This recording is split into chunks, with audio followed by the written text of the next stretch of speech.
Hello అండి, నమస్తే. నేను లతా సింగిరెడ్డి. మీ ఇజ్జతి కొత్తగా ఎవరు తీయాల్సిన అవసరం లేదు. మీ పరువు మీరే తీసుకుంటారు, మీ ఇజ్జత్ మీరే తీసుకుంటారు. ఇంతసేపు మేము మాట్లాడుకున్నాము, మేము అణగారిన వర్గాలు, మమ్మల్ని ఒప్పుకుతున్నారు, మమ్మల్ని చేస్తున్నారు, అది చేస్తున్నారు అని మీకు మీరే అరుస్తారు. మీ బట్టలు మీరే చింపుకుంటారు, మిమ్మల్ని మీరే కొట్టుకుంటారు, మిమ్మల్ని మీరే గిచ్చుకుంటారు, పక్కల మీద నిందలేస్తారు. ఇదంతా దేనికోసం? కేవలం రిజర్వేషన్ల కోసం, కేవలం ఫ్రీగా తినడం కోసం, గవర్నమెంట్ ఇచ్చే ఉచితాల కోసం. కానీ నిజంగా షేమ్ అనిపిస్తలేదా మీకు? నాకైతే షేమ్ అనిపిస్తుందబ్బా. మీ కామెంట్లు చూసినా, మీ మాటలు చూసినా. కొత్తగా ఇంకోటి దొరికింది కదా, ఏంటది? కొబ్బరి చిప్ప దొరికినట్టు కొత్తగా ఒకటి దొరికింది కదా. మేడారంలో సీతక్కకి అవమానం అంట. వినడానికి ఎంత హాస్యాస్పదంగా ఉంది. అసలు మేడారంలో ఇప్పుడు మేనేజ్మెంట్ అంతా చేస్తుంది ఎవరు? సీతక్కనే కదా. అక్కడి ప్రోగ్రామ్స్ అన్ని, అక్కడి కార్యక్రమాలన్నీ సీతక్కనే దగ్గర నుండి చూసుకుంటుంది. అవునా? ఆవిడని ఎవరు అవమానించేది? చేస్తే గీస్తే ఆవిడనే అవమానించాలి కదా. అయినా ఎప్పుడన్నా సీతక్కని రేవంత్ అని అవమానించిందా? అక్క అని పిలుస్తాడు, మంచిగా ఇంట్లో మనిషిలాగా చూసుకుంటాడు.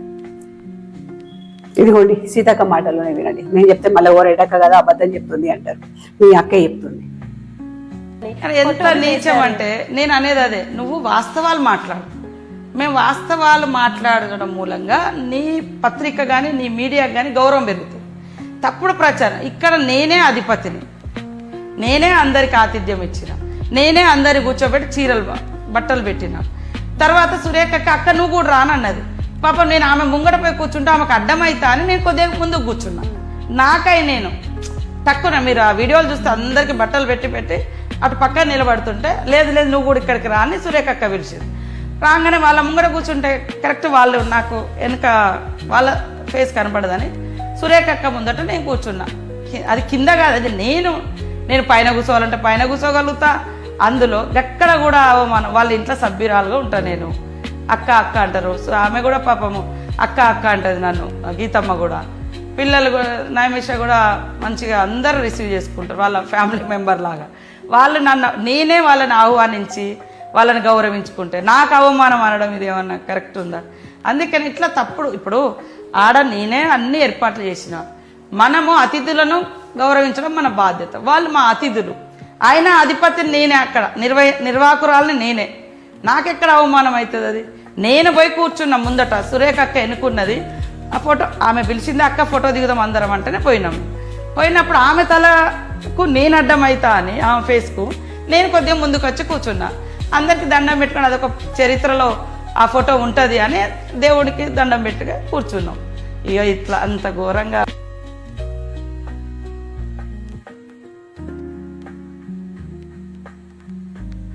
మీ అక్క చెప్తుంది.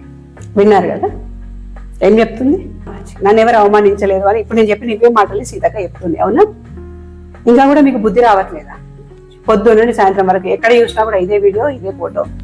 సీతక్కకి అవమానం. వాళ్ళు పైన కూర్చున్నారు, దళిత బిడ్డ కాబట్టి సీతక్కని కింద కూర్చోబెట్టిండ్రు. కావాలని దళిత బిడ్డని అవమానించిండ్రు, కావాలని దళిత బిడ్డని ఆడబిడ్డని కింద కూర్చోబెట్టిండ్రు. దళిత ఆడబిడ్డకి అవమానం అని. ఎంత షేమ్ అనిపిస్తుంది అంటే నిజంగా అసలు నాకు చెప్పడానికి గలీజ్ అనిపిస్తుంది. మీ కులం ఎవరు పట్టించుకుంటున్నారు ఈ రోజుల్లో? ఎవరైనా మిమ్మల్ని కులం పేరుతో పిలుస్తున్నారా? అసలు కులాలు ఎందుకు వస్తున్నాయి అక్కడ? ఈవిడ మంత్రినే, సురేఖక మంత్రినే, ఇద్దరు పక్కపక్కనే కూర్చున్నారు. అక్కడ పైన కూర్చోలేక ఈవిడ కిందకు వచ్చి కింద కూర్చుంది. దాంట్లో తప్పేముంది? అంటే దళిత బిడ్డ కాబట్టి తీసుకుపోయి పైన కూర్చోబెట్టమంటారా? అట్లయితే మీరు హ్యాపీనా? అంటే రిజర్వేషన్ల కోసం, కేవలం రిజర్వేషన్ల కోసం ఎక్కడ ఏది ఇంత దొరికినా కూడా దాన్ని లాగి ఇంత పెద్ద చేస్తున్నారు.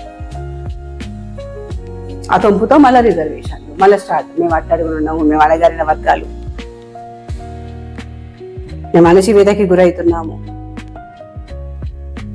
ఇలాంటి పెద్ద పెద్ద మాటలు, పెద్ద పెద్ద భారీ డైలాగ్. మీ సీతక్క కాదు, మన సీతక్క ఒక దళిత బిడ్డ అయినప్పటికీ మొత్తం మేడారం మెయింటెనెన్స్ మొత్తం తనకే ఇచ్చిండ్రు. సీఎం రేవంత్ రెడ్డి గారు పోవాలన్నా కూడా, ఇంకెవరు పోవాలన్నా కూడా ఏర్పాట్లన్నీ తనే చూసుకోవాలా, తనే ఆహ్వానించాలా, దగ్గరుండి తనే అన్ని చూసుకోవాలా. పెత్తనం మొత్తం తనదే. దాన్ని మీరు గొప్పగా ఎందుకు చెప్పుకోవట్లేదు? దీనిలో కూడా కోడిగుడ్డు మీద కలిగే పనిలోనే ఉన్నారు.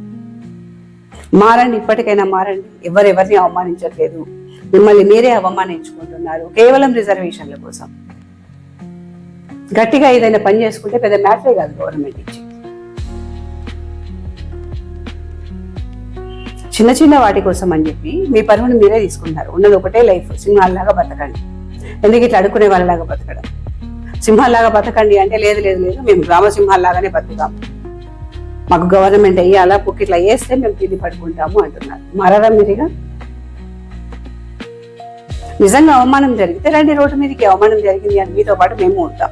వాడు ఎవడో అవమానం చేసినాడు తొక్కి పెట్టి నాగదీద్దాం. కానీ ఏ అవమానము లేకుండా అంత సవ్యంగా ఉన్నప్పుడు ఆవిడ మంచిగా నవ్వుకుంటూ ఉన్నారు. ఆవిడ మాటల్లోనే చెప్పింది కదా, ఆవిడకి లేనిది మీకేమైతుంది అంతేగా? దళిత, బీసీ ఈ పదాలను పట్టుకున్నారు, బిజినెస్ లాగా వాడుకుంటున్నారు. నిజంగా కూడా దీన్ని కూడా మీకు ఇది కూడా ఒక బిజినెస్ లాగా అయిపోయింది. ఆ పేరు చెప్పుకున్నాడు, మా జనాభా శాతం అనుడు, చలో అని చెప్పి రోడ్ల మీద పడు.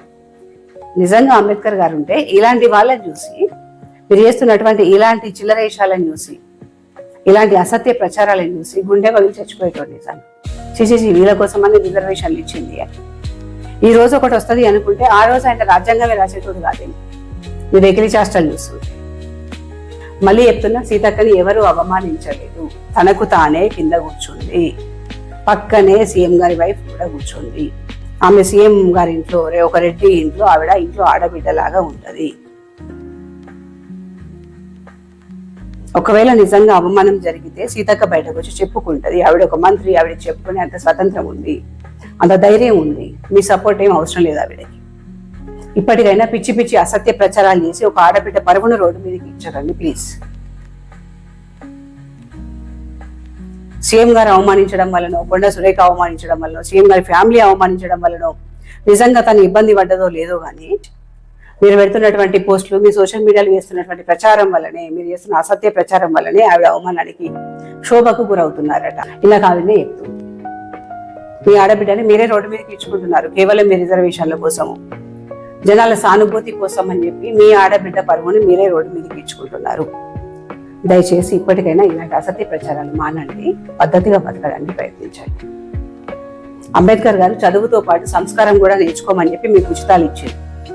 కేవలం చదువుకోండి, ఆస్తులు సంపాదించుకోండి, పెద్ద పెద్ద ఉద్యోగాలు చేయండి, కానీ సంస్కారం వద్దు అని చెప్పలేదు. చదువుతో పాటు సంస్కారం కూడా నేర్చుకోండి అని చెప్పినారు. చదువుకుంటే సంస్కారవంతులు అవుతారు అన్న ఉద్దేశంతోనే మిమ్మల్ని చదువుకోమన్నారు. చదువుకొని ఆస్తులు సంపాదించుకుంటాము, మమ్మల్ని మేము సంస్కారహీనుల్లాగా మార్చుకుంటాము, ఎన్ని రోజులు ఉన్నా కూడా మా మొహాల మీద మేము ఎక్కువ ఉంచుకుంటాము, పైసల కోసం ఏమైనా చేస్తాము అని కాదు.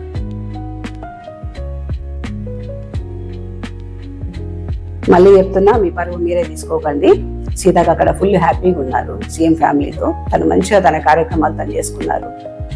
మీరు ఇబ్బంది పడి, జనాలను ఇబ్బంది పెట్టి, లేనిపోని కుట్రలు కుతంత్రాలు చేసి, కులాల మధ్యలో చిచ్చు పెట్టి పబ్బం గడుపుకోవాలి అనే ఆలోచన నుండి బయటకి రండి. Thank you.